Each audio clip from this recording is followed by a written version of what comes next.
लोग सोचते हैं कि अंधेरा सिर्फ रात का एक हिस्सा होता है, लेकिन क्या हो अगर वो अंधेरा सच में जिंदा हो। ये कहानी है कबीर की, एक लेखक जो शांति की तलाश में एक पुराने सुनसान बंगले में रहने आता है। लेकिन उसे नहीं पता था कि वहां सिर्फ तन्हाई नहीं, बल्कि एक ऐसा अंधेरा है जो सांस लेता है, देखता है और धीरे धीरे उसे निगलने लगता है। कबीर ने शहर की भागदौड़ से दूर एक पुराना बंगला किराए पर लिया। शुरुआत में सब ठीक था, लेकिन पहले ही दिन से उसे अजीब सा महसूस होने लगा। रात के 2 बजे कबीर को ऐसा लगा जैसे उसके कमरे के बाहर कोई खड़ा है। तभी दरवाजा धीरे से क्रीक की आवाज करता है। फिर अचानक उसके पीछे से एक ठंडी सांस की आवाज आई। मैं देख रहा हूं। अगली सुबह दीवार पर खून से लिखा था, क्या तुम्हें सच में लगता है कि तुम अकेले हो? कबीर ने घर में कुछ कैमरे लगाए ताकि पता चल सके कि रात में क्या होता है। लेकिन रात के 3 बजे कैमरा अचानक ग्लिच करने लगा और उसमें जो रिकॉर्ड हुआ वो दिल दहला देने वाला था। एक लंबी परछाई धीरे धीरे कैमरे के पास आती है। उसका जला हुआ चेहरा, बिना पलक झपकती आंखें और मुंह से निकलती एक भयानक चीख सुनाई देती है। कबीर को सपनों में भी वही औरत दिखने लगती है। इस बार उसने धीरे से कहा, तुम मेरी जगह ले लोगे? हर रात कबीर को घर के हर कोने से अजीब आवाजें सुनाई देती हैं। सीढ़ियों पर किसी के चलने की, दरवाजे पर खरोंचने की और कभी कभी दीवारों से कोई कहता हुआ महसूस होता है, ये मेरा घर है, मेरी जमीन।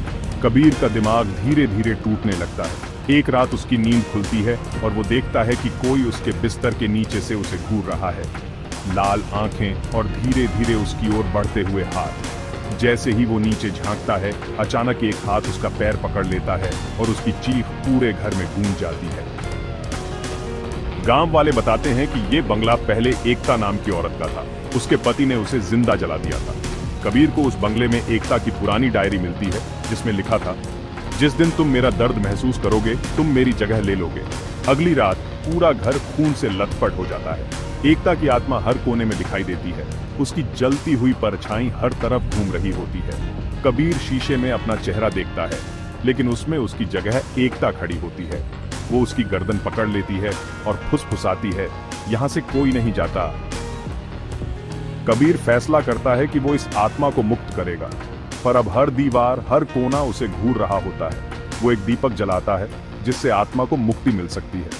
तभी पूरा घर हिलने लगता है और अंधेरा अपने असली रूप में सामने आता है। एकता की आत्मा सामने आती है और उसके अंतिम शब्द होते हैं, मुझे छोड़ दो, वरना तुम भी यहीं फंस जाओगे। सुबह होने पर गांव वाले बंगले में जाते हैं, लेकिन वहां कबीर नहीं होता। बस एक पुराना फोटो फ्रेम मिलता है जिसमें कबीर और एकता दोनों साथ खड़े हैं। कबीर की आंखें काली हो चुकी हैं और उसके चेहरे पर एक अजीब सी मुस्कान है। आखिरी शब्द, अंधेरा चला गया है, या शायद अब वो तुम्हारे पास है।